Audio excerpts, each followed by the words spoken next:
The Surviving Generations of the Holocaust, based in Seattle, Washington, has taken on the project of videotaping eyewitness accounts of the Holocaust from those individuals who survived the Nazi reign of terror. Millions of people were annihilated just because they were Jewish. The goals of this project are, first, to educate the current and future generations about the Holocaust with the hope that those who learn what happened will not allow it to happen again, never again to any group of people. Second, to refute false allegations by neo-Nazis and revisionist historians that the Holocaust never occurred. And third, to refute the commonly held notion that the Jewish people offered little, if any, resistance to the Nazis. My name is Sandy Samuel. Today I am interviewing Mrs. Stella Tarica, a Holocaust survivor. Mrs. Tarica, in order to put your experiences into perspective, I would like to ask you some questions about your life before World War II. First of all, what is your full name today? Stella Tarica. What was your name before the war? Stella Veran. What were your parents' names? Reina Veran, Cohen Veran, and Solomon Veran. When and where were you born? In the island of Rhodes, January 24, 1931. Did you have any brothers or sisters? Yes, 2 brothers and a sister. And what were their names? Joseph, Asher, and Laura. What years were they born in? Joseph was born in 1926. Asher was born in 1925. And Laura was born in 1928, I believe. Where were your parents born? My father was born in Bulgaria, and my mother was born in the island of Rhodes. When you were raised on the island of Rhodes, who was the government that was administering the island? Italian. Did you have relatives on the island of Rhodes? Yes. What language was spoken in your home? Ladino. Can you describe a little bit of what the island of Rhodes was like?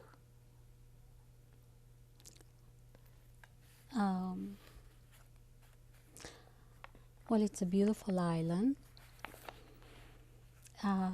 Is it very large? Oh, large? Yeah, the main island. We lived in the main island, which is a large place. And were there cities on the island of Rhodes? No, villages. The main island, and then divided into villages, and then the 12 little islands around the main island, the Dodecanese. Where did you live? In the main island. So there was no village name? No, it was just La Juderia. What does that mean? Where all the Jews lived in the main island. What language was spoken in the streets of the island of Rhodes? Well, Italian was the main language, and Greek, and Turkish, French, Ladino, some Hebrew. Can you tell us a little bit about what kind of language is Ladino? Well, Ladino derives from the Spanish Inquisition, because we came from Spain originally, and we settled in the island of Rhodes. My ancestors. I was born in the island of Rhodes. You said that you lived in a Jewish area. Were there non-Jews that lived in that area? Yes. Yes. So did you? Yeah, we had neighbors that were Greeks and Turkish, Italians. So did you come into contact with these non-Jews? Yes. Yes. Did you play with non-Jews as you were growing up? Not too much, but we were just neighbors. And what kind of school did you go to? Italian school. Italian but Jewish. It was a Jewish school? Yes. Did your neighbors that were not Jewish go to a different type of school? Yes. They went to their non-Jewish, you know. I mean, what language were you taught in at school? Italian and Hebrew. Did all the Jewish children go to the Jewish schools? Yes. Did your brothers and sisters only go to Jewish schools as you were growing up? Well, grade school, up to grade school, they went to Jewish school, and then high school was run by Catholics. So did any of your brothers or sister go Yes. to the Catholic? Yes. What did your parents do for a living? My father worked for a department store, the Al Hadef. Okay, what job did he have? And he was a salesman, and my mother was home. She never worked. Once again, what was the name of the department store? Al Hadef. Al Hadef. Who owned it? Jewish people. Mr. Al Hadef. And was it a large department? Yes. Was a pretty good size, yes. What was your standard of living when you were growing up? Were you poor or? Well, we weren't wealthy, but we were very comfortable and happy as a family. And was your family very observant, in terms of their Judaic background? yes, we were Orthodox. We practiced Orthodox. So, did that mean, did you keep kosher? Yeah. And did you celebrate all the holidays? Yes. Can you think back and describe how your family prepared for the Shabbat, for the Sabbath that Orthodox Jews celebrate, and describe what was done before the Sabbath and what you did on the Shabbat, on the Sabbath? Can you think back to when you were a little girl? I remember my mother did all the cooking, and Friday was a big day to get ready for the Sabbath. And it was cooking and baking and getting ready. Us and Saturday was a day of rest. We didn't drive the bus. We walked. We went to the synagogue, and then I remember we used to go to. Our treat was to go to the movies in the afternoon on Saturday. But the rest of the neighbors or they used to get together, visit one another. If the weather was good, they used to take walks. I remember that in the summertime. It's a beautiful weather. Or sitting outside in the porches. So was there a sense of community? Yes. Mm-hmm. Because you lived on an island, did you come into contact with Jews who were not from the island of Rhodes ever? No, I don't remember. Did you think of yourself as an Italian or as a Jew when you were growing up, as a child? Jewish. Did you ever encounter any anti-Semitism when you were a small child from fellow islanders? I don't remember too much, but there was some. What the type? Greeks didn't like the Jewish, and they used to kind of were instigators, more or less, troublemakers sometimes. They were good ones too, good neighbors and good friends, but... Were you ever worried for your physical safety No. on the island of... No, we were very safe, and it was a happy life, a good life. Were there ever any Zionist organizations or talk of going to Palestine at that time from people that you remember? I don't remember. Were there any youth groups or movements or?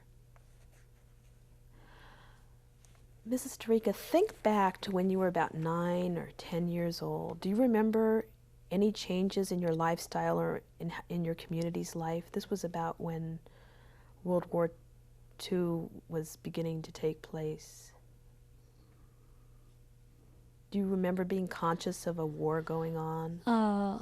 Not then, but I remember my uncles, my father, they used to kind of congregate together, and without being seen or heard by outsiders, they used to listen to the radio and have a newspaper that can get some news of what was going on outside of the island of Rhodes. I remember a little bit that they used to follow the news. Did food become more scarce, or?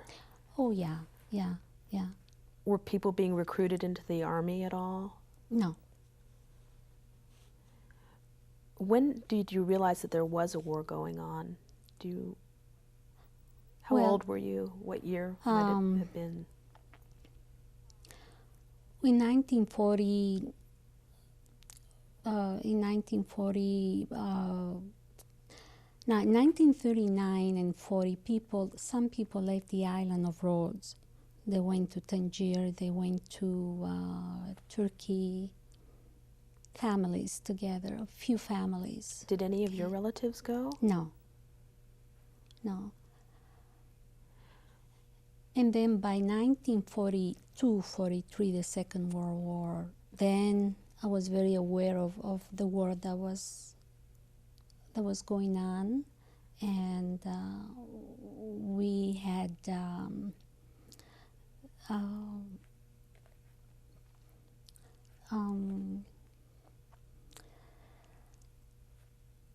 was food rationed at that point? Yes. And we used to run to when they used to come and bomb the island. Who was bombing the island? British. The British. So at that point, your sympathies were with the Italians? Yes. Can you describe what the bombings were like and where they dropped bombs that you can remember? Everywhere, in the city, in the port, in the airport, in the seaport. We used to have the drills and the sirens, and then we used to run underground. Were you still going to school at that point? Yes. It didn't disrupt your education? No, usually the bombing and most was at night. During the night they used to attack. What was the main, do you remember how people generally made their living on the island of Rhodes? What type of economic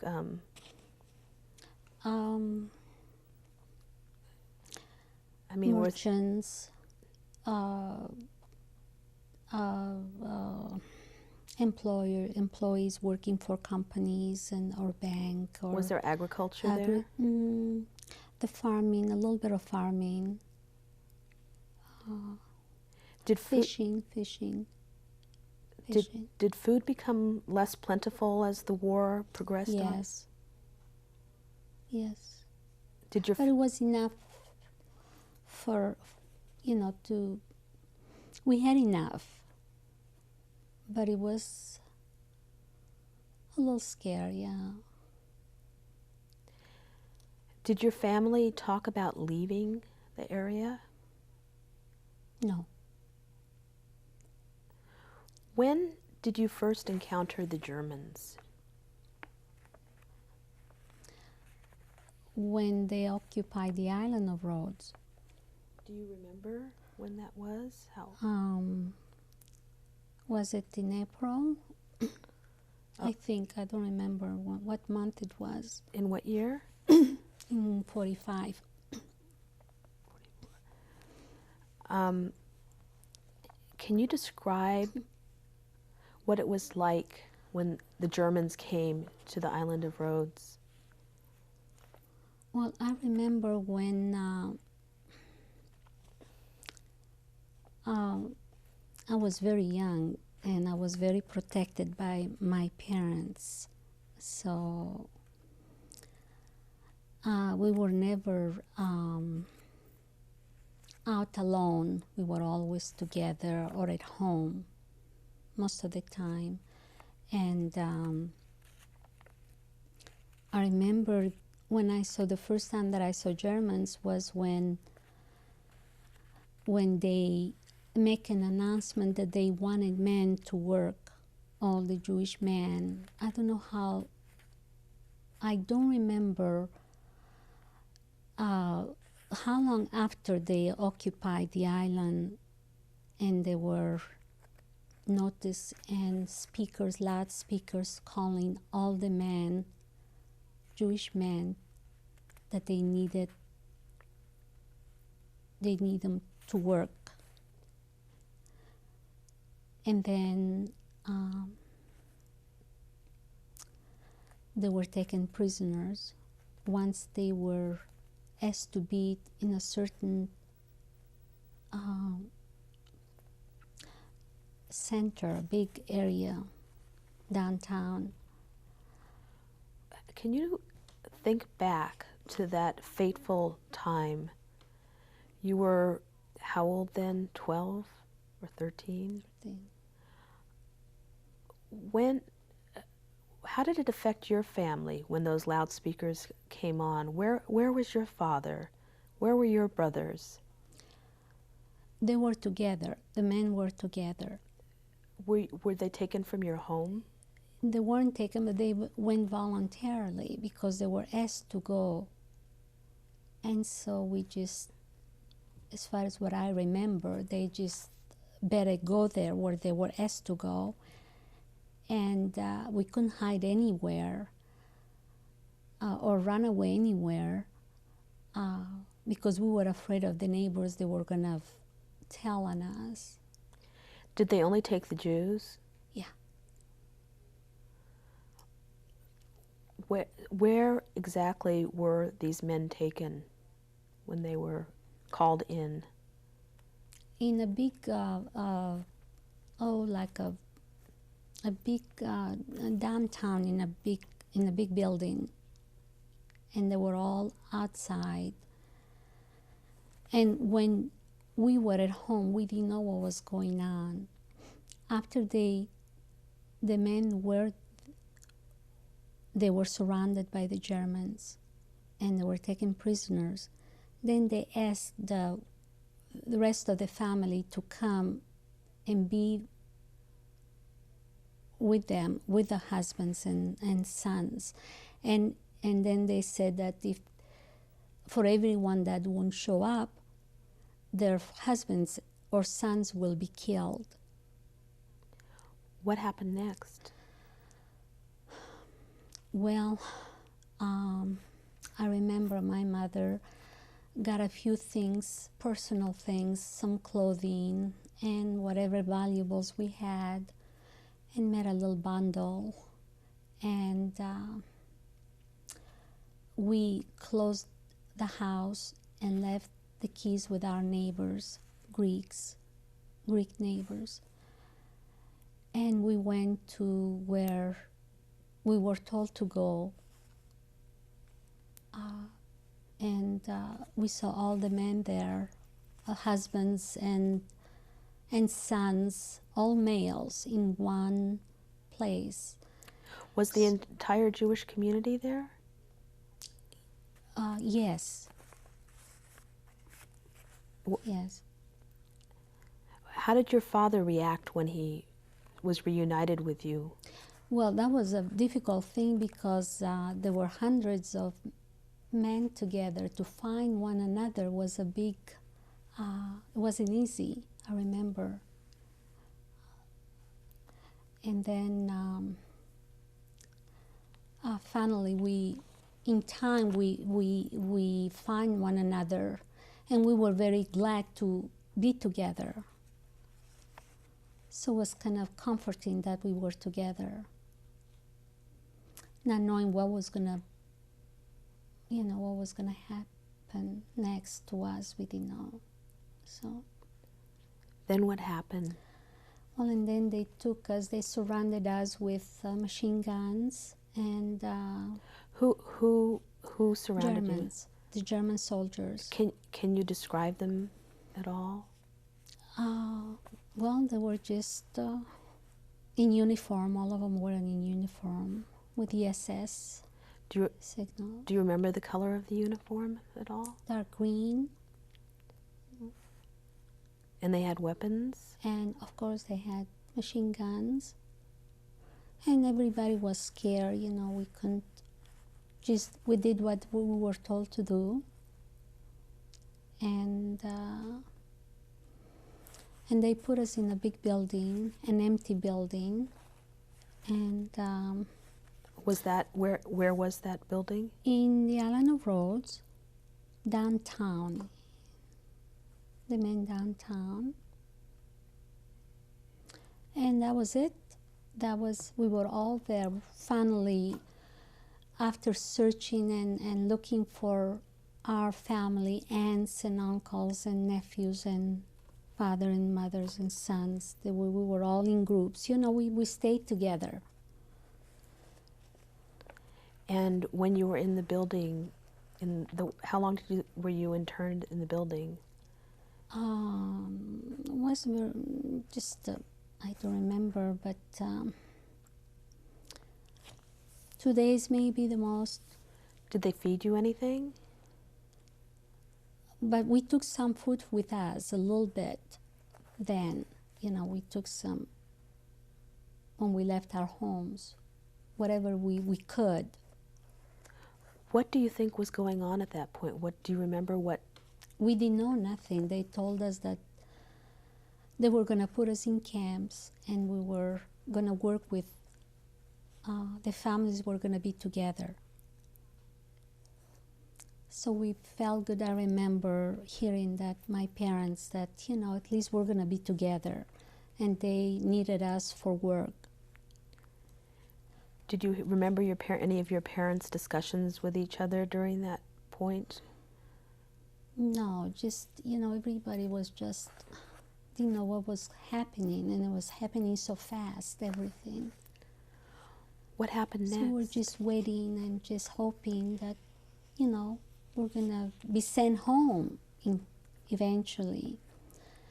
And then they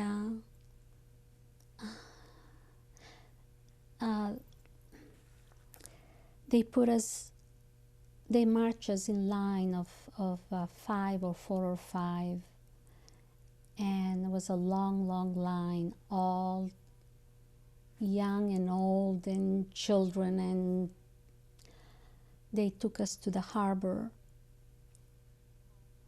and that was blocks and blocks of lines of people in line. And we were waiting to be shipped in cold barges, open barges. What do you remember seeing as you marched to the harbor? Well, something that I remember, it was so vivid. We were waited for orders with the Germans patrolling. There was one of the barges away in the middle of the sea, and all of a sudden we saw an explosion. And I've heard, I didn't know, my parents probably knew it, but they didn't say anything to me. I was the youngest of the family, and they didn't bother to explain to me what was going on. And then finally I understood that, they were talking and they were all sad and feeling terrible, and they put the old and the sick, a lot of them, in one barge. And they, I don't know how they if it was an explosion in that boat or it was sunk. You saw this? We saw that. What was the what was the reaction of the soldiers that were surrounding you? Nothing. What was the reaction of the people that you were with, your family and friends? It was terrible, you know. It was just people were crying and people were saying, making sure that everyone had their children and they were together, not knowing who was there in that barge when the explosion went on. Did you know anybody who was on that barge? I don't remember, no. What happened after that? And then we were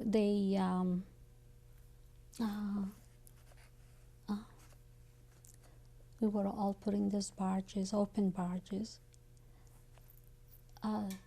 real crowded. You know, we couldn't lay down. We were just sitting. Everyone was sitting. No room to lay down or to be comfortable. And everybody, you know, it took time and a long time to put 2,000 or maybe we were more than 2,000 people in those barges. And they were packed pretty solid. And then they shipped us to Greece. What did you think was happening to you at that point? We still didn't know what was going to happen to us. We never dreamed they were going to send us to concentration camps. What were the conditions on the barge? What was it like? Did they Terrible. feed you? Terrible, terrible. Where were you taken? To Greece, Athens. When you say it was terrible, what do you mean?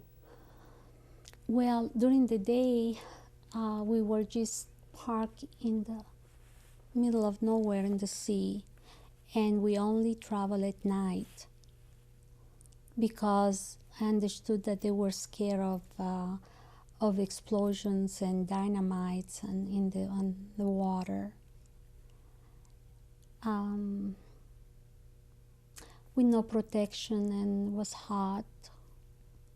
Were there any soldiers with you? Yes, in every barge there were soldiers. What were the sanitary conditions like? Bad.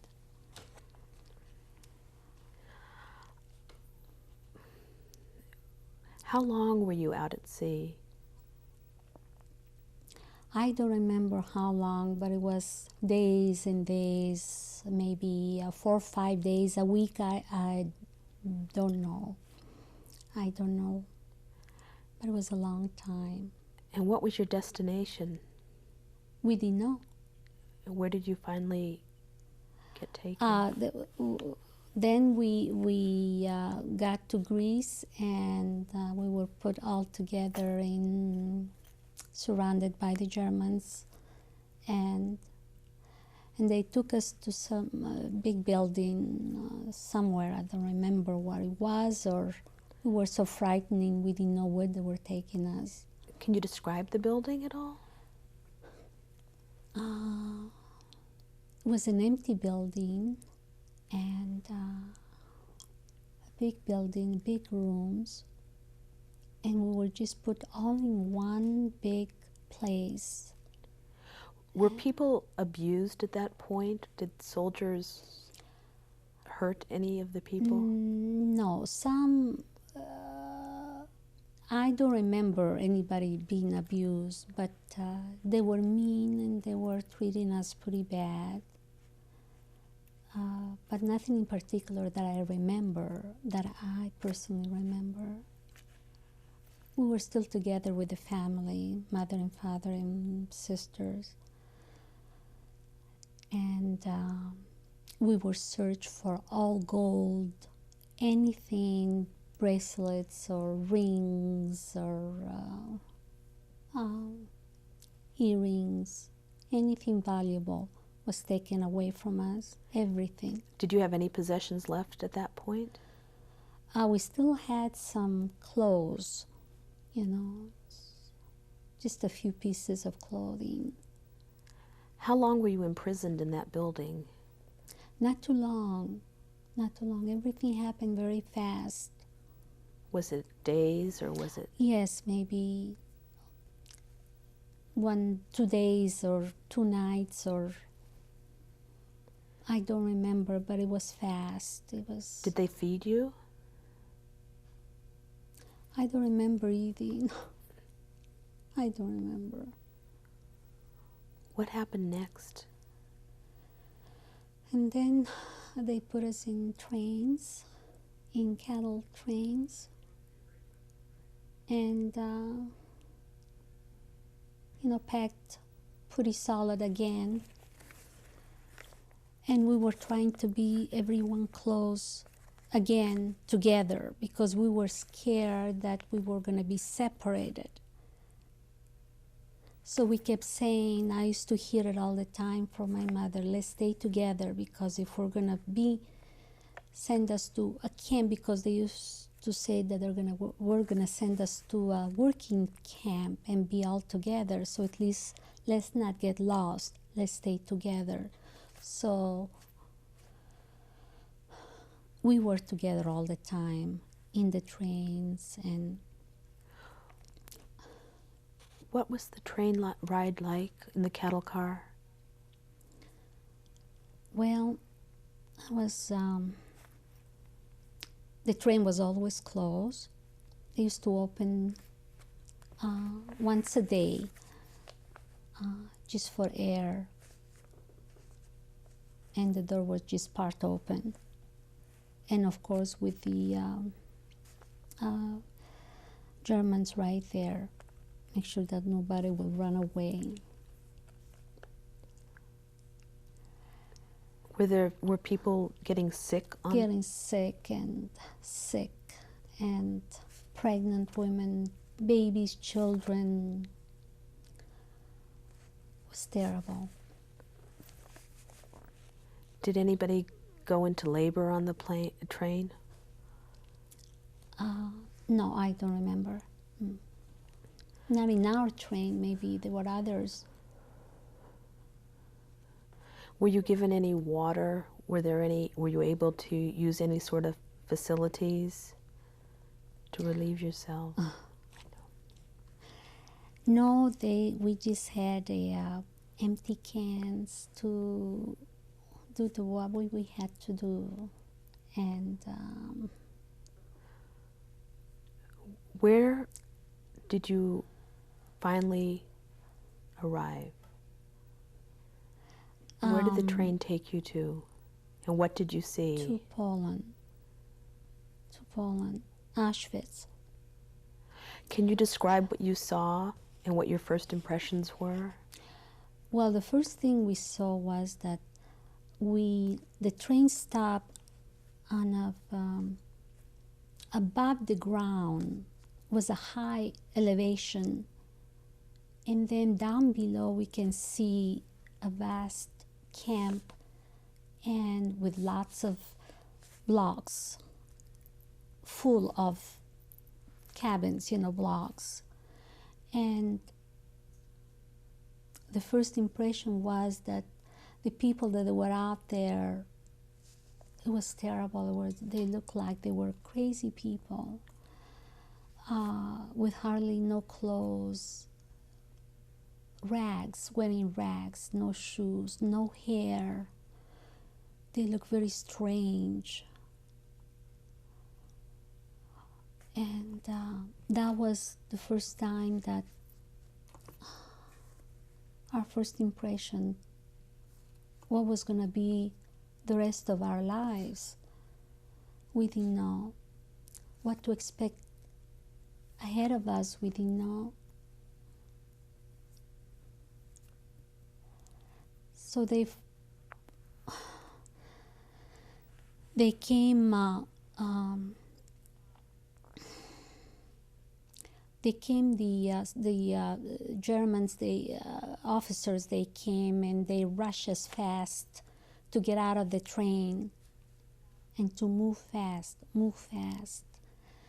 And some of them, they went up, they climbed on the on the car, and they helped the older people to help. They just push them on the ground to move fast. And then they told us, the men, to go on one side, separate the men and the women. And they told us to get in line. And again, we were all together. And that was the last time I saw my dad.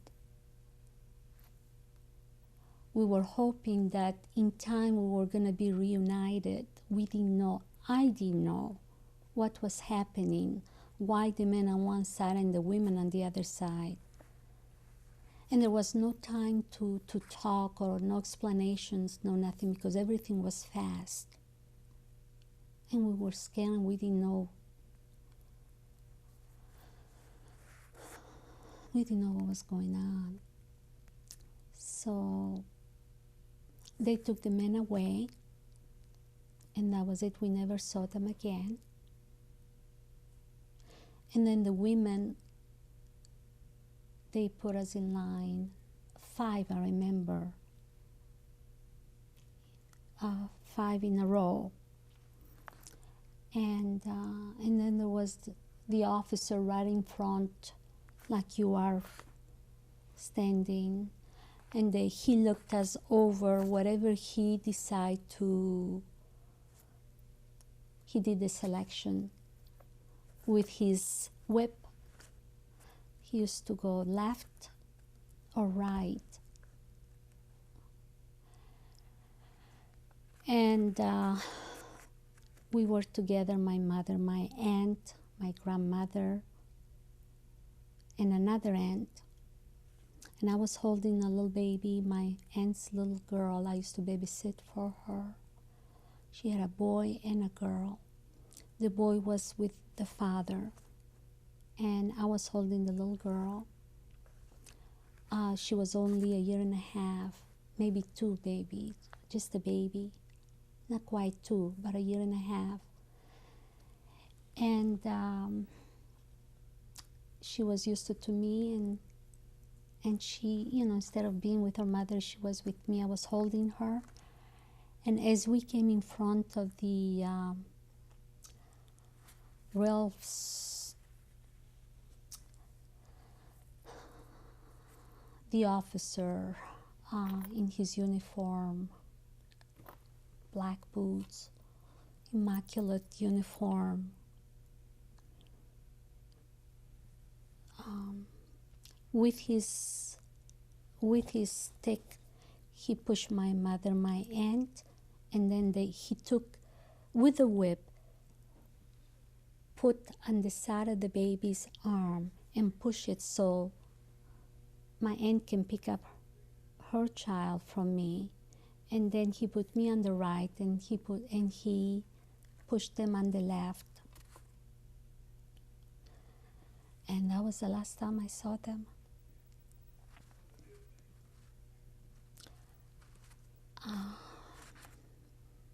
I was the only one with my sister on the right.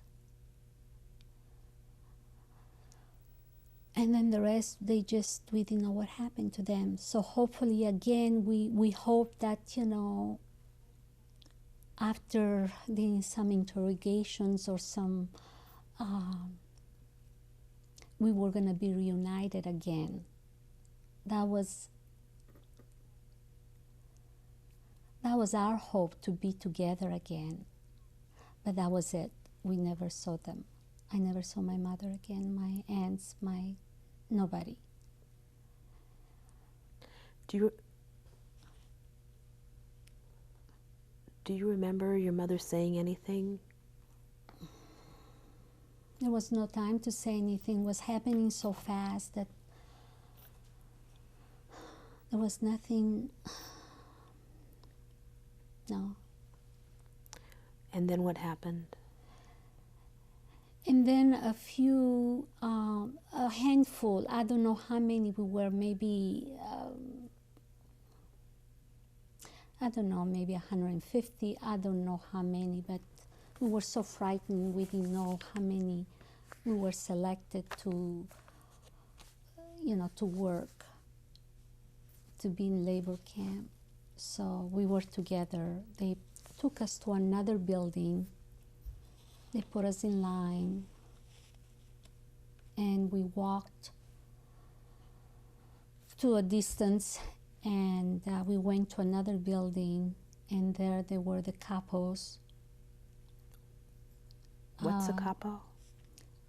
Well, those were the women that they were in charge to, give us orders and do what they, almost like the SS, but they were trained. They were special people, I guess. Were they Jewish? They gave us orders. Yes, I understood that they were Jewish, yeah. Then what happened? But they were all well dressed, good clothes, and they told us to undress completely, naked, and strip completely. And then in another room there were a few women couples again, with chairs, and they were sitting, and they shaved all the women's hair, everyone, one by one. We bent down, and with the shaver they shaved us completely. When so far we had nothing that belonged to us. We're just completely naked now. And so after we were all shaved, we didn't recognize one another. We looked very strange. But we were together, at least, a few of our contemporaries who were together. So, and then we were taken to, and then they gave us some old clothes, rags. And in another room, there were other couples, and then we had to be tattooed, our numbers, in the arms. Then after that... Where were you tattooed? Well, I was tattooed inside my arm. Usually all of them were tattooed on top of the arm. But they tattooed me inside because maybe because I was young, and the woman that did this felt bad for me or felt sorry. I don't know what it was, but she did it inside the arm where the skin is more tender, and maybe it didn't hurt as much. And then after that, we were taken to a, that took hours and hours to do each procedure. Was it painful, the tattoo? Yes, it was very painful. My arm was swollen and red, and it was burning. It was very hot. And it was like this must have had a reaction or whatever they use. And then we were taken further somewhere else. Before we go on, I have a question. When you had to strip naked, were you only with other women? Were there any male soldiers there? Or? No, we were women, all women. How old were you at that point? 12, 13. Do you remember how you felt at that point? scare of the unknown, not knowing what was going to happen to us.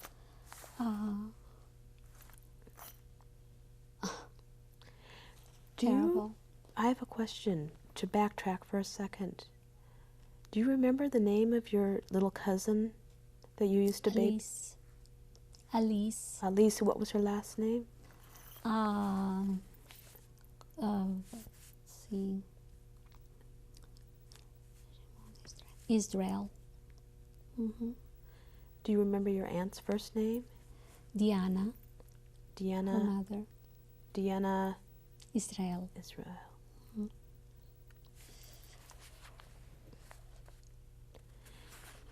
When you were standing in line, during this selection, did you realize that there was a difference between those who went to the right and those who went to the left? Didn't know a thing. We didn't know. Okay. After you were tattooed, what happened? We were taken to another further distance, and they assigned us a barrack, the block. That's what they were called. And each of us, they gave us an empty can, and that was for our food. And then we were put about 8 or 10 people in the bunk beds were 3 levels, and in each level there were about 8 or 10 women. We're only women, never with men, and 2 blankets for each layer, for all of us, not for each person. How many people were in those barracks, would you guess? Oh, they were big. They were, I don't know, but a lot of people. Gosh, 200, 300, I don't know, but a lot of people. Were you predominantly with Jews, or? I don't know.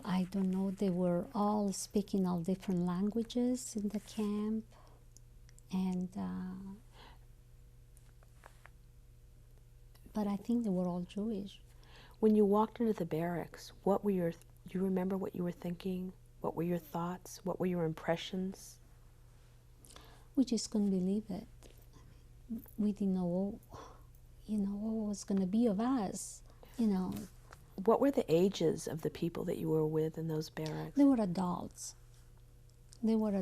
All of them. Were you the youngest? I think so. I never met any other young person.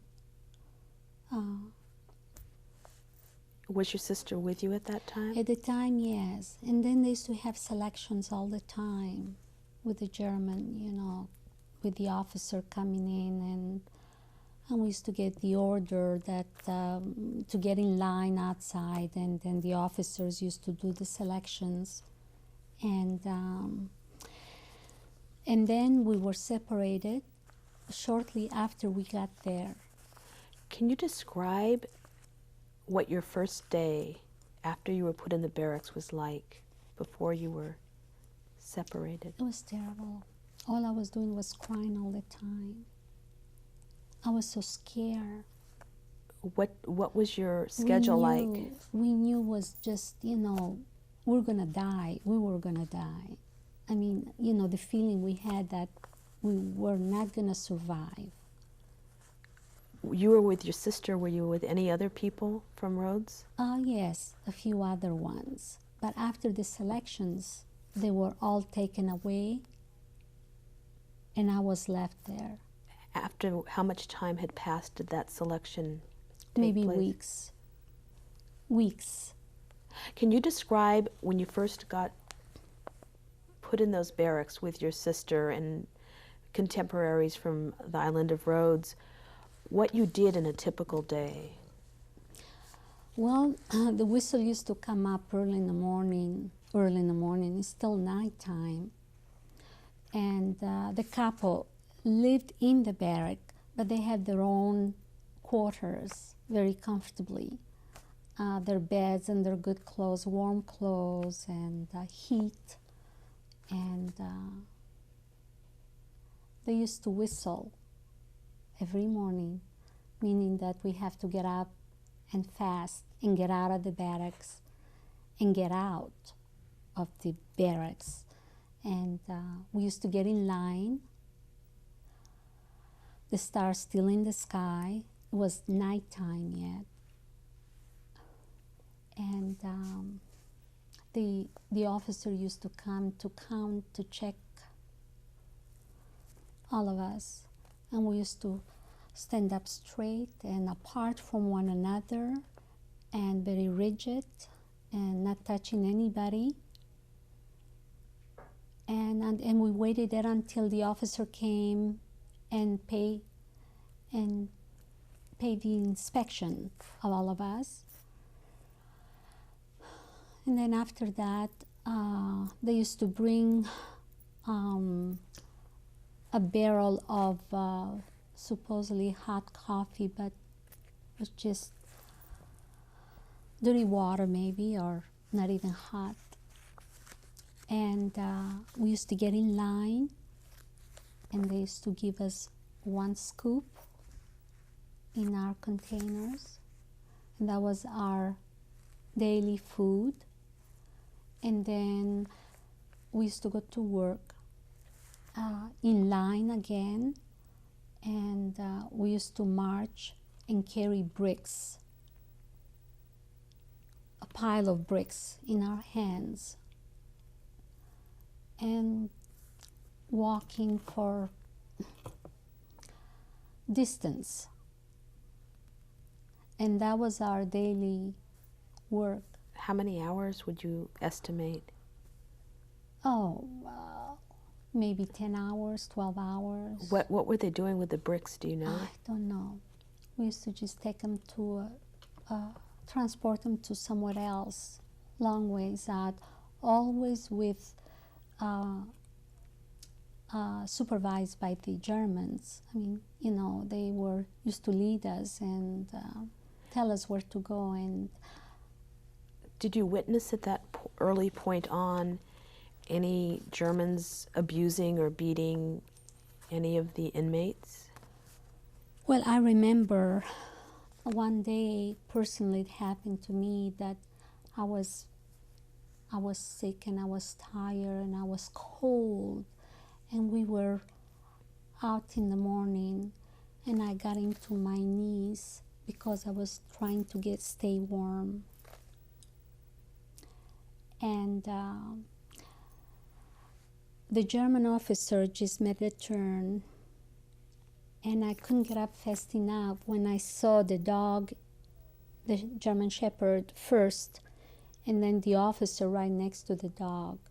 I couldn't get up fast enough to get myself in line. I was right there and just bended down and trying to stay. It was cold and muddy and wet, and our shoes. They didn't fit. They were wet. No nothing, no stockings, no underwear, nothing. We just had a old rag wearing. So he saw me. By then, the officer was making the turn, and I couldn't get up fast enough. And he saw me, and I knew he saw me. So he knew where I was. And he came over, and the dog stood right in front of me.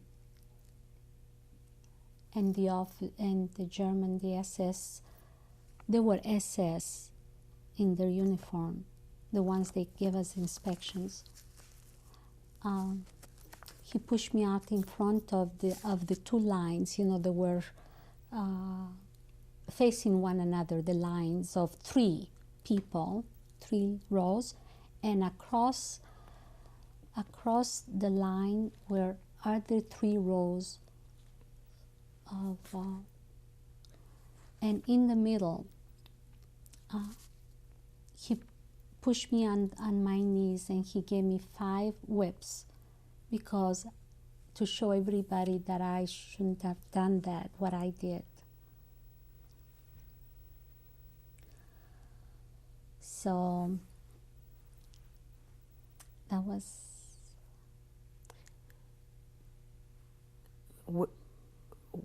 Were you badly injured by the whip?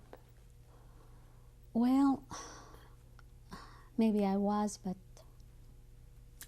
not then. Later on was worse. Later on was worse. Why don't we take a break now?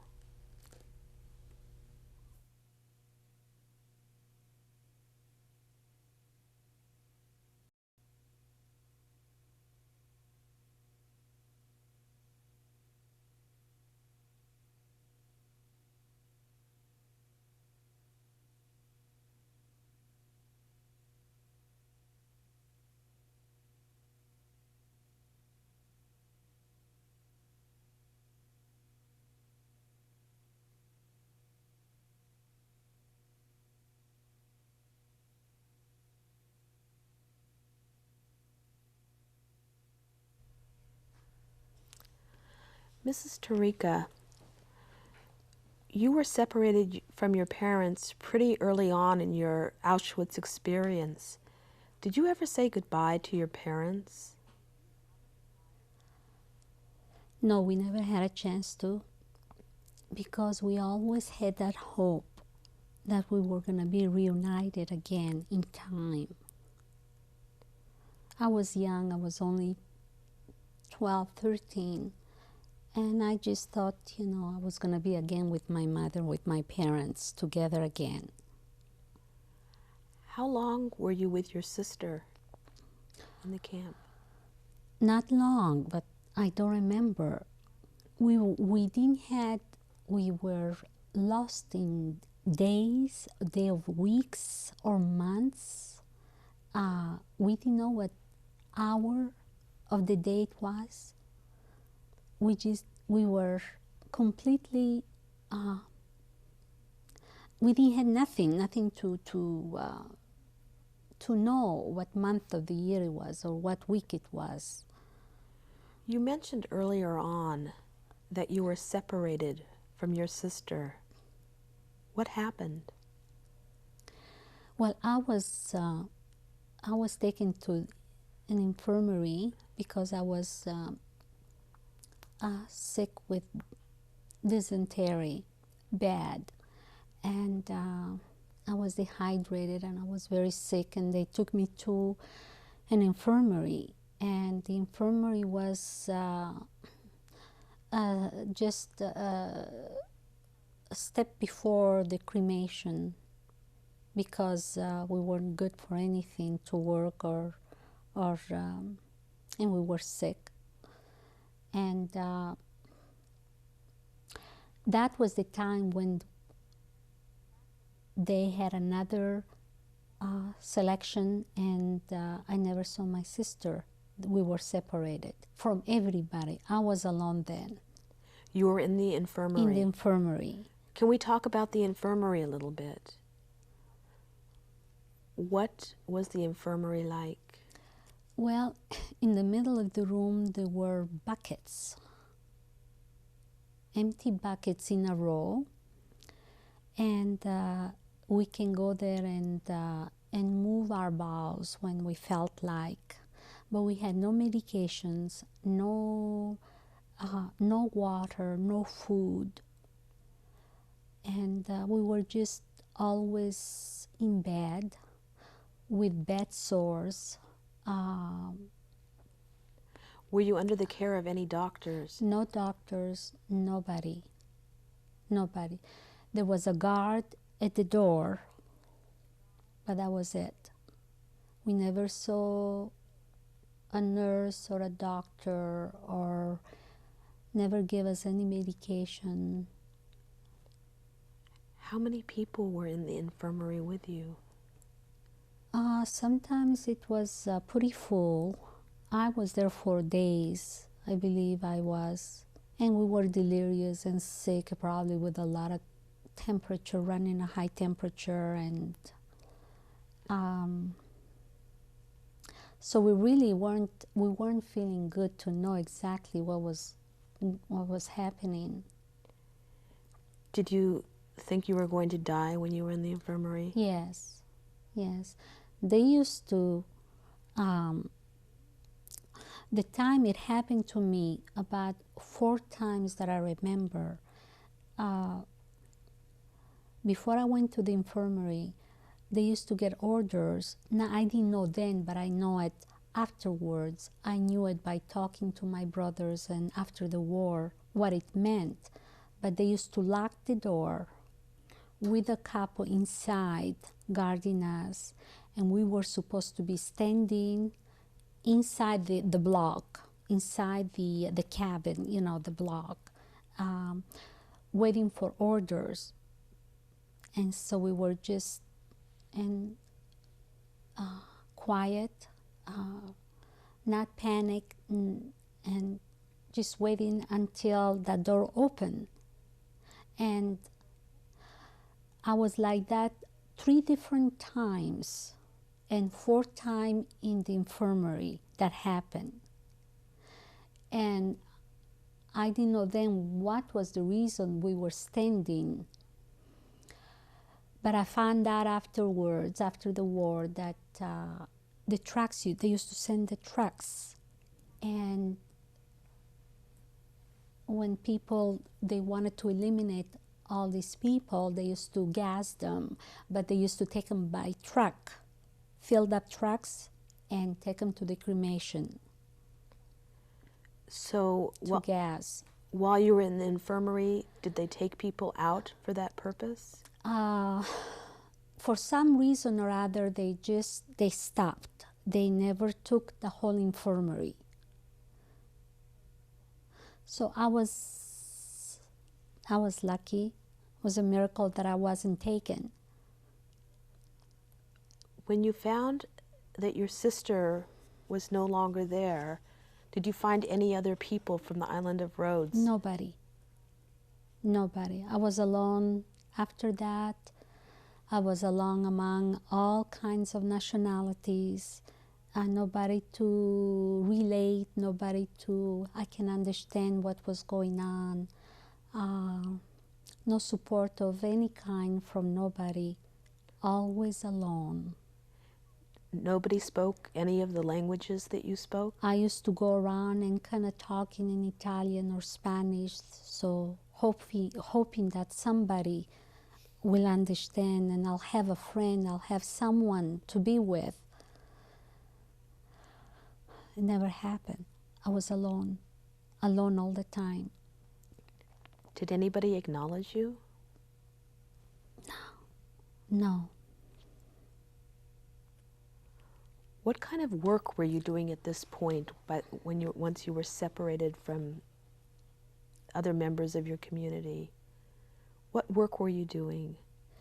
Well, the work I told you at the beginning was carrying bricks from destination to destination. You continue to do that. Do that. What kind of food did you receive in any given day? Well, in the morning was that after our counting and checking was the coffee in the morning, so-called coffee. And then after work, we used to come back in line again, and they used to give us a half a slide of bread, black bread, heavy, almost muddy bread, hard, and a scoop of soup. Some people, they used to get a little thicker part of the soup, and others used to get just a very liquidy kind of the topping. And that was all our food we had. Once a month, on a Sunday, they used to give us a piece of salami. What is the German sausage they use? There is a name for.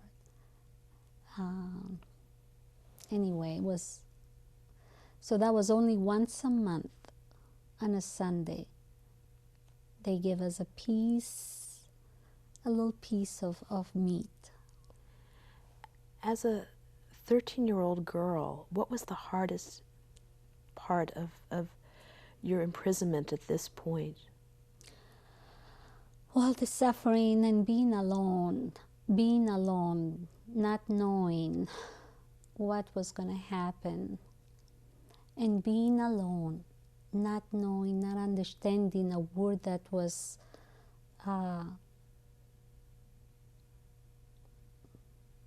going on in the camp. Did you think you were going to survive? Well, we were pretty sick to survive, and it was just a miracle, and never lost hope, and praying always to God that we can survive this time, and always hoping that I was young, that I was going to be reunited with my family. You know, used to just look around and maybe I can see or, you know, by any chance that I would meet a mother or an aunt or a familiar face, but never. Did you still believe in God? Yes, that was the only source that I had, was just talking to God and praying to God that I would live through these times in the camp. What type of sanitation were you allowed to take? Showers of any sort, or how did you keep yourselves clean and healthy?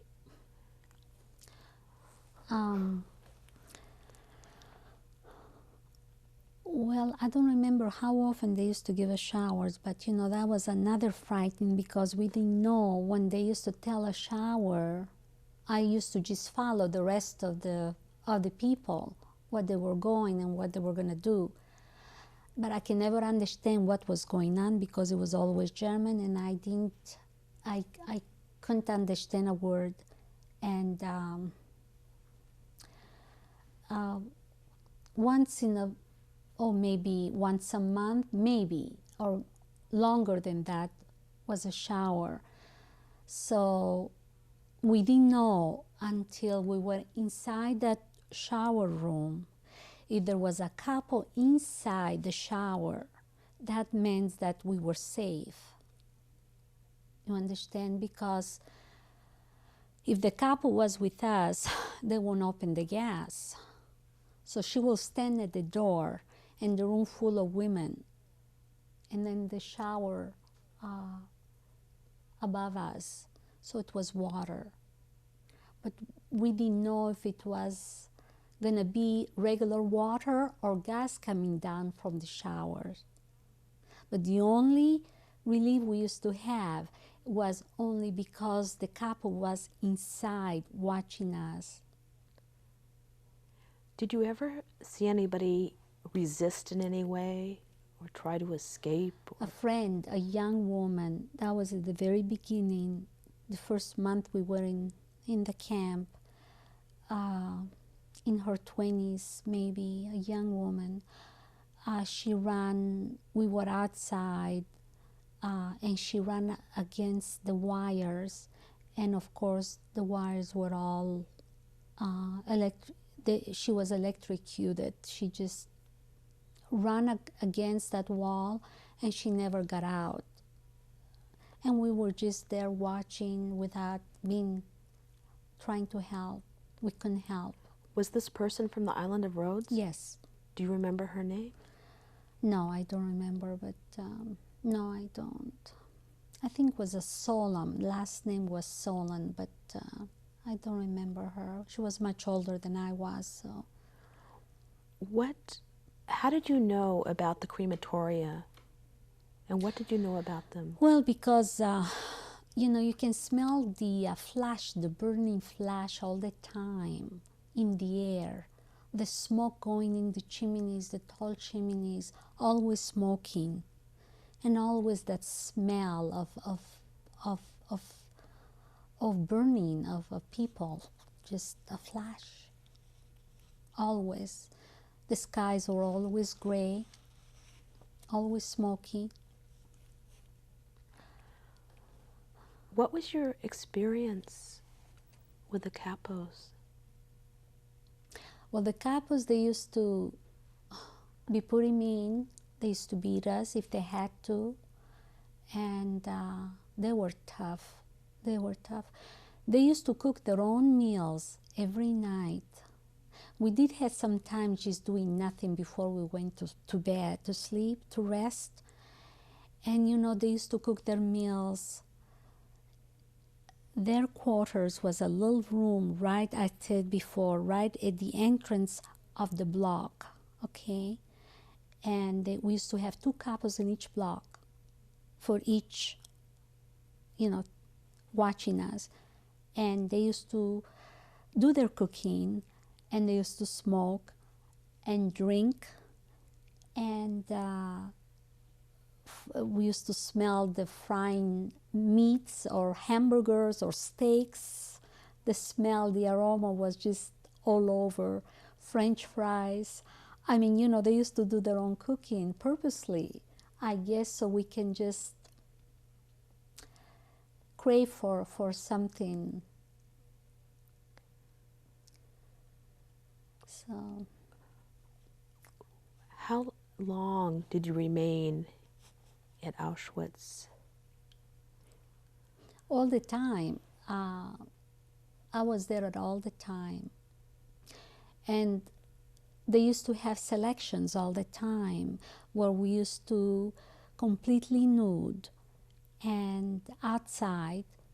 And then the How old were you? 13. The officer used to come again, the SS used to come all dressed up, impeccably clean, and used to stand in front of us. And, you know, if he felt the way he felt, if he felt he would send you to the left, and if he went to the left, that meant that it was extermination, and on the right meant that we're still there for more work, you know, for longer time. Did people do things to make themselves look healthier? Yes, before that I used to follow these people. I didn't know who they were, but they used to go to garbage cans and they used to get peels of beets, red beets, if they can find them. And they used to put up for coloring in their faces before the selection, and to give us a little color to look healthier. Did you do that? I did that once because maybe it helped, maybe it didn't help. Maybe God wanted me to live. But in one of the selections, the other selections that I was always inside the block, inside the cabin, waiting for us to go into a truck and be taken to the crematorium. Okay. How did you finally get out of Auschwitz? Well, that was during the towards the end of the war. I was with the Russian in Poland. I was with the Russian side, and the ones that were liberated by the Americans were luckier because they got in the camps faster than the Russians did, and they were treated much better.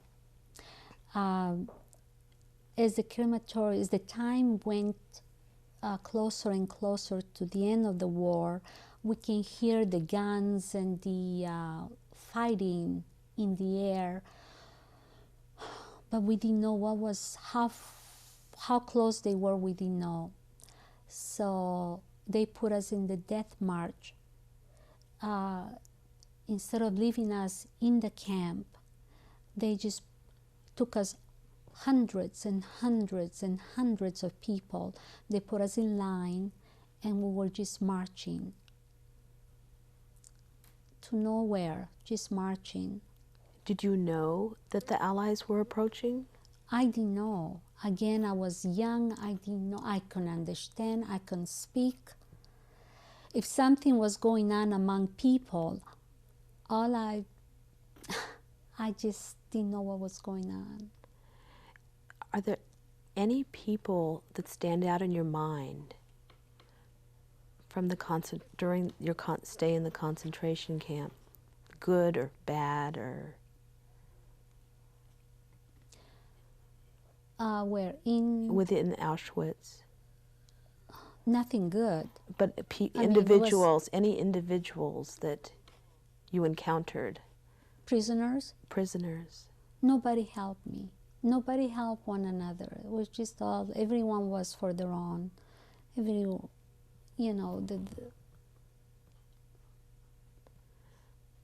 you describe the death march? Well, we were just marching day and night, just marching.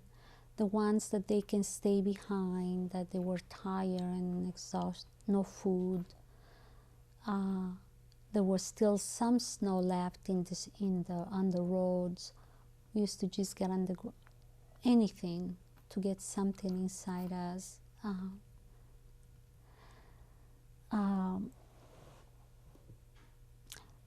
The officers, they used to have a horse and buggy to exchange their officers on duty.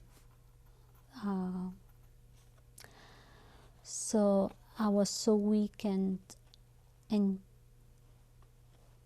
that I was the last one of the line, and usually the last ones, the officer, the German, just had a gun and killed them, and they just left them there. A lot of people, I saw that, and they used to just leave them on the road. It happened to me. First, the dog started jumping on me, and those dogs were trained to be vicious. They were trained especially. Had you ever seen the dog hurt anybody before that point? No, I never did, no. But, and then the officer, and then the dog came to me first, and then the officer was right standing in there, and he was talking, and I didn't understand what he was saying. And he got his gun pointed at me, and he was gonna kill me right there and then. And I just, for some reason, I got on my knees, and I pleaded with him in Italian, in Spanish. I told him that I was gonna force myself to get up and walk and meet the rest of the people, because they were quite ahead. And I was just too weak and tired to walk, to stand. And for some reason, he kicked me with his gun. He threw me down, and I forced myself, and just God gave me the strength, I guess, at the time, to just get up and try and force and walk. In the meantime, I had a gangrene in my foot, and they were frozen. My 3 toes were frozen, and in a lot of pain. I was barefooted. One toe, the little toe, was just hanging, and I forced myself walking. Finally, I reached the line where everybody was. By the time the very beginning, they used to stop for rest. By the time the very end of the line, it was time to start again. So we never had a chance to rest at the end of the line. So the German, the officer came, took a knife out of his pocket, and he just cut what was hanging of my toe, my little toe. and just I couldn't feel any pain because I was numb. My I was, and he just left it there like that, nothing, no bandage, no, not even paper to put around. Was this an act of brutality or of... You might call that, sure. And then, there was a buggy after that. There was a horse and buggy that was going with some officers in there. And somehow I had the strength to just grab the end of the buggy so they can help me to advance a little further ahead so I won't be so behind.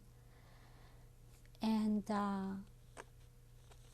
that buggy was going fast, and I just cling, and there was a distance that I was helped to some distance to further my march ahead. And then I fell, and I passed out. I was completely, I didn't know what happened.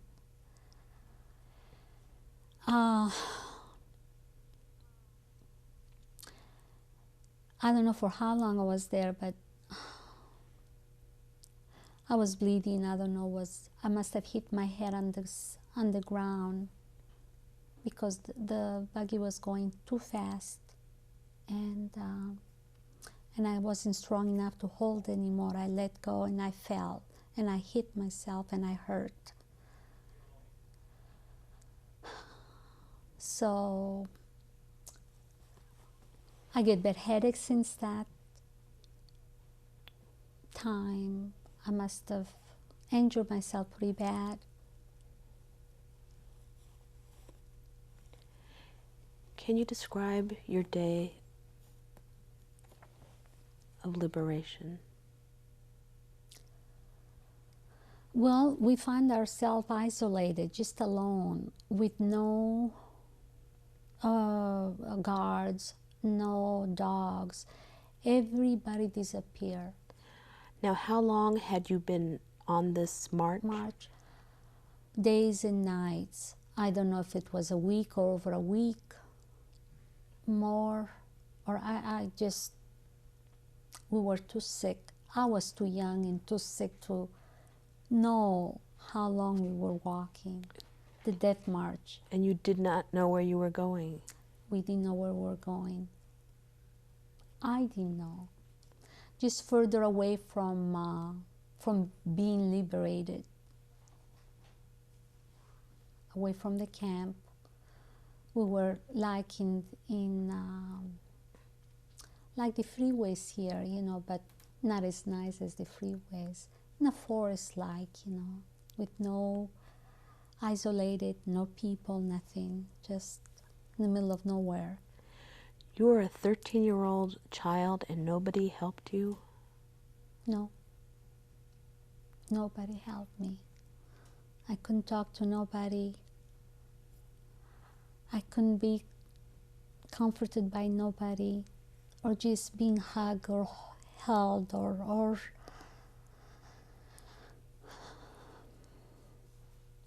never be able to speak to nobody.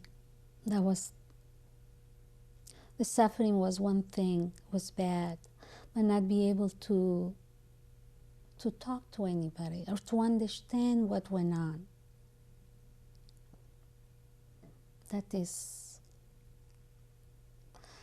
I still can't believe myself that how I survived alone and in that situation, in that circumstances, all that suffering and all that. I was young. For some reason, God wanted to give me life, so I'm here alive. But I was the youngest one. Very, very few my age survived from the island of Rhodes. In fact, my family, we're four in the family, two brothers and two sisters, and we are the only children in one family that we survive. Okay, this you were the only children to survive from the island. The island of Rhodes. Can we go back and can you describe the day of liberation and your feelings? In the death march, well, you know, we were just so sick. We were really, really sick.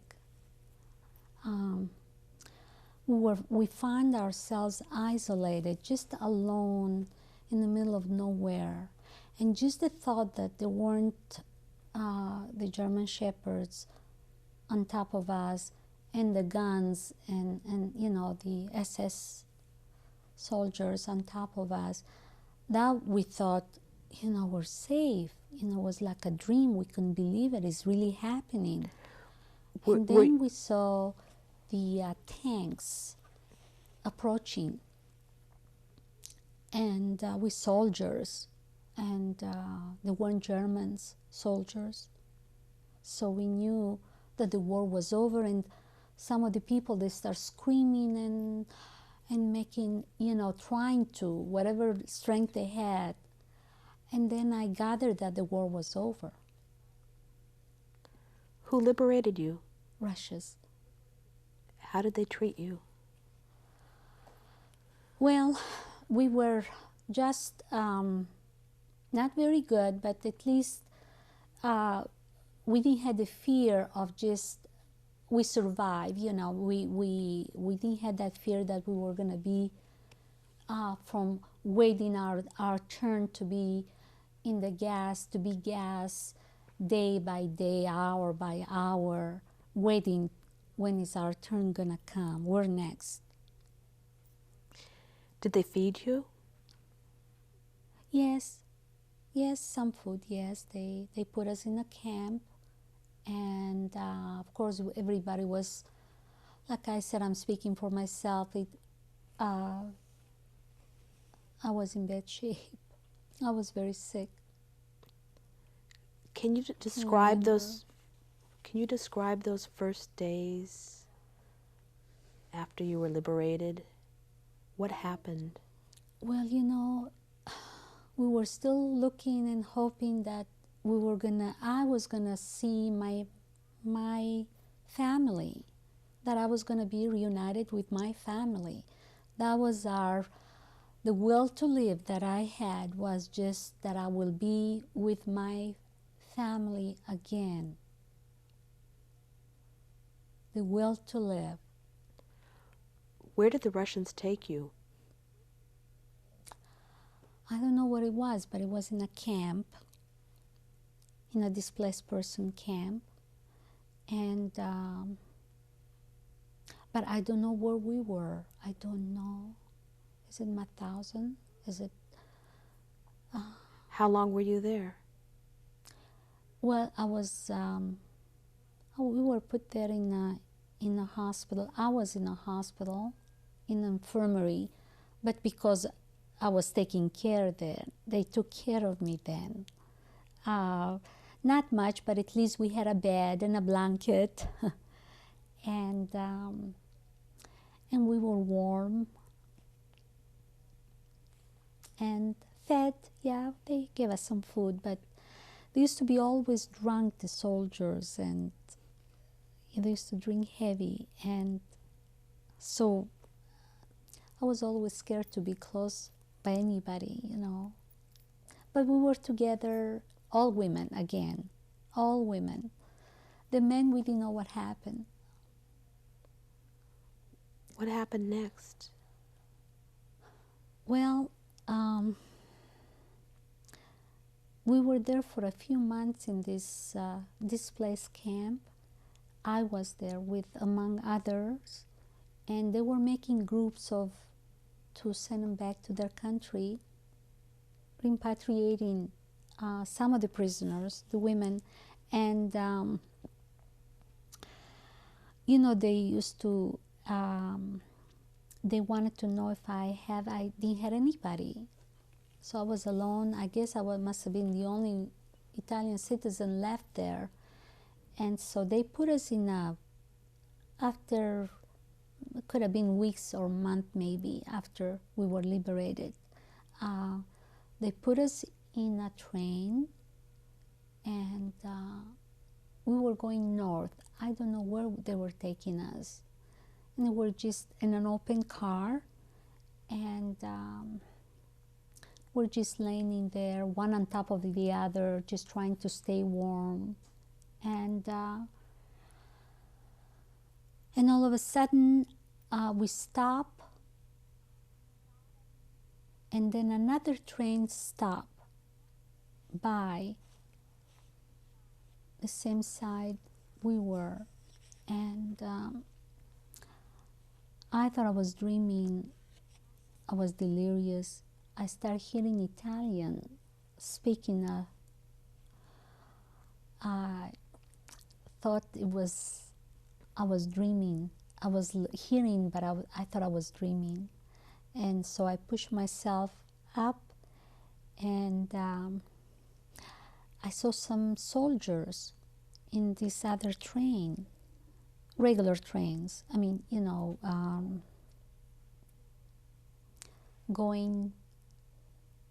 they were going the opposite that we were going. And I asked where they were going, if they were Italians, and where they were going, and they said they were going to Italy. They were going up north and the border of Austria. I asked one of the soldiers there if there is an officer among them, to ask if they can take me with them, because I didn't know where they were taking me. And I was all alone, and I don't know what happened of my family. I'm the only that is alive that I knew. I didn't know if my family was alive then. And so they went and asked the officer, and the officer came and asked me some questions, if I wanted to go back to Italy or if I wanted to stay. We weren't guarded, so we were just free to do whatever. Okay, so I told them that I wanted to go to Italy with them, if they can take me. So they helped me, and they took me, and they made a hammock with a blanket, and they just threw me there. Were you like afraid? a little bundle. No, because I felt I was with people of my own, people that I knew, that I can feel comfortable, that they were my friends. And we were taken to the border of Italy and Austria, and there I was put in a military hospital. Do you know what city it was? Merano, Bolzano, right on the border. And very pretty place, all mountains and a lot of snow.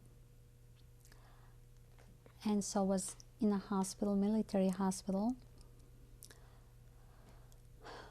And then the Red Cross, I remember, brought me a little box of food, little cans of peanut butter and jam and crackers and little chocolate.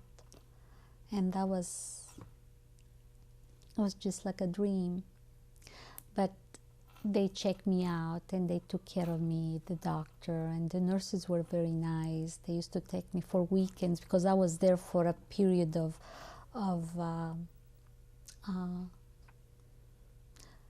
supervision. They checked me out. So on weekends, the nurses, they used to take me with them, whatever, downtown, in the city, or to the park, or whatever, visiting other friends. They used to take me along. And then the priest in the hospital, I was the only girl there. I didn't know if anybody was alive again in my family. They didn't know I was alive. I didn't know they were alive. So he took me to an orphanage when I was well ready to get out, to leave the hospital.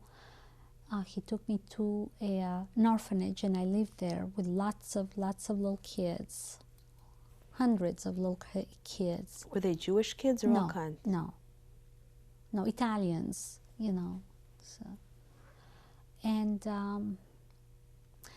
I was there for a while, not too long, but you know, I was there for a little bit, and then I went to a boarding school where it was run by nuns, but only for girls. Where was this? In Merano, all the time. And then one day I received a telegram through the Red Cross and the UNRWA. I received a telegram that my brothers and my uncle were alive in Rome. And that was a happy time.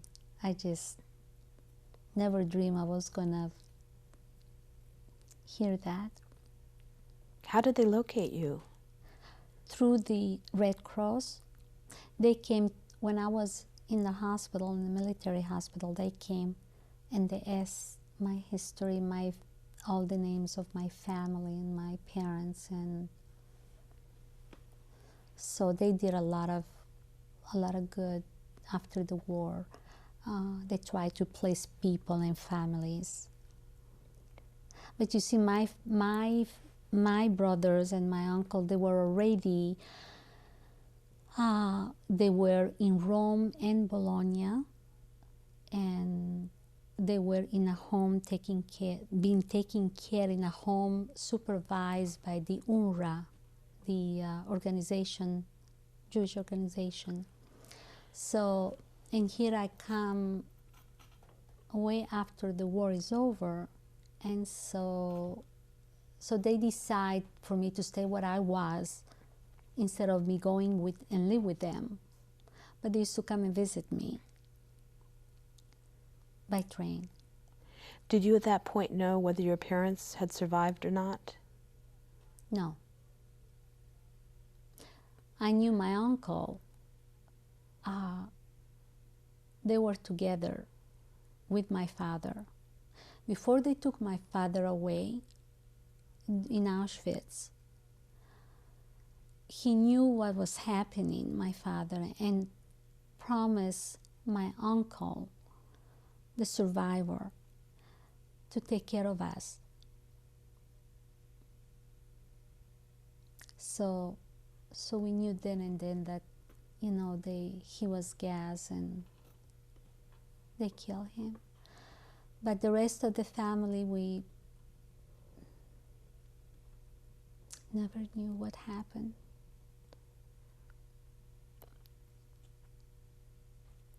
When did you finally believe that your mother was gone? I still don't believe my mother is dead because I never had a chance to say goodbye to her. We didn't know what she didn't know and I didn't know. I always hope that I was going to be reunited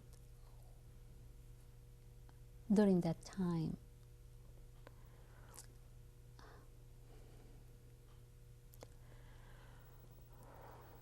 When did you leave Italy?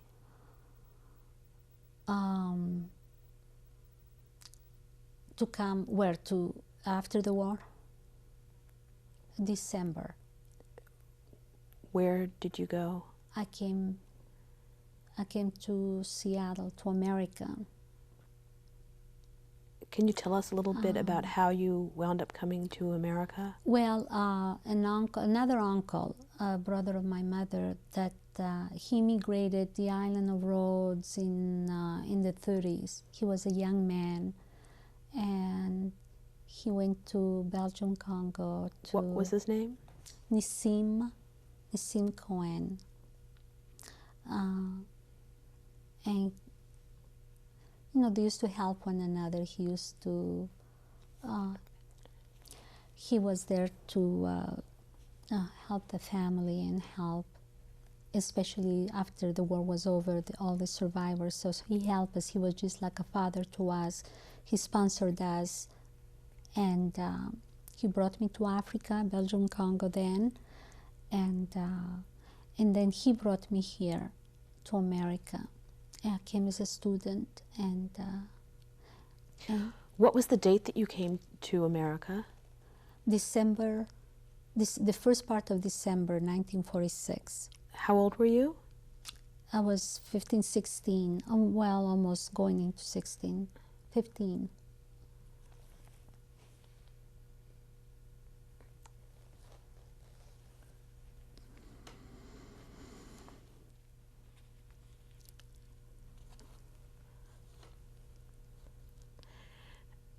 Mrs. Tarica, can you look into the monitor and identify the picture there?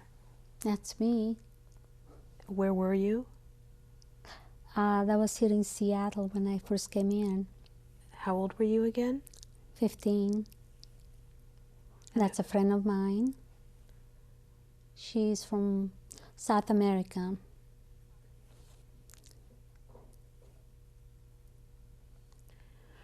Who's in this picture? This is my mother's brother. He was in Auschwitz. And this picture was in 1945, and he had a spinal TB, and he had a cast. His whole body from the neck to the waist was in cast, and he was for 3 years in bed. What was his name? Rahamim Cohen. And this uncle, they're brothers with the other one, but this one is the one that was immigrated to Belgium, Congo. See, he never was in any war, I mean, he was there in Africa, and he sponsored us,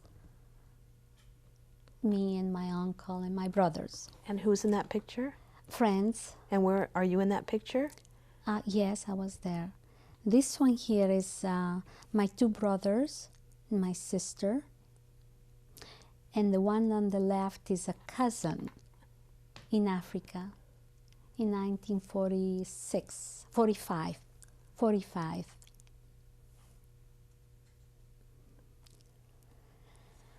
Here is, this is a recent picture on a picnic, a family picnic. Can we stop for a second and talk a little bit about once you came to Seattle?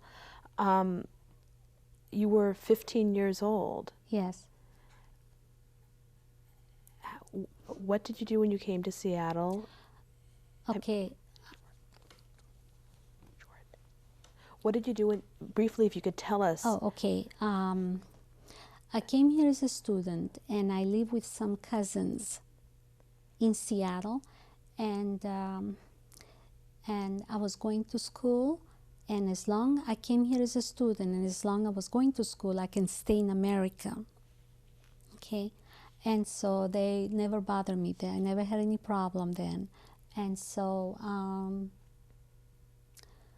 and then I went to Hellenbusch, and that's a girls' school. And then I was 19 when I met my husband. What's your husband's name? Morris. And where is he from? From Seattle. He's born here. And did you have a connection with him? Well, his parents come originally from the island of Rhodes. And the way it happened was when I came to Seattle, I had some messages that I brought from my husband's parents.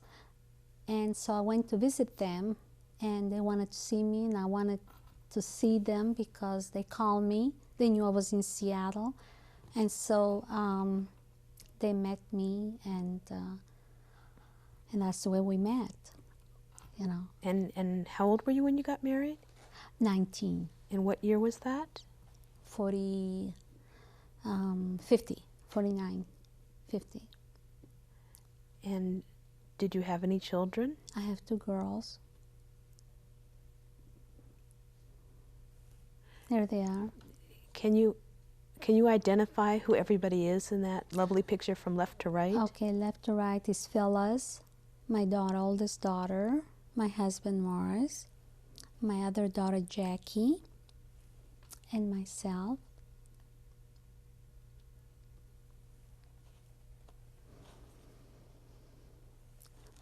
Can you describe who's in this picture from left to right? My husband again, that was a year ago on Rosh Hashanah, going to the synagogue. My brother was visiting me from Africa. What's his name? Asher. And so we're just, this is my other brother, lives in Italy, Joseph, on the left, and Asher on the right. They came to visit, they always come to visit me.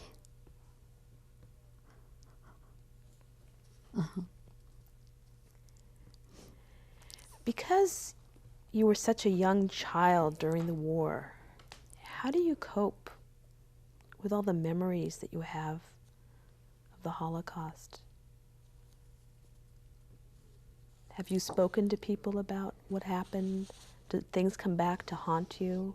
The beginning, yes, I had a constant, the first years that I was even married, before and after I was married, I had a constant whistle in my ears. It never went away.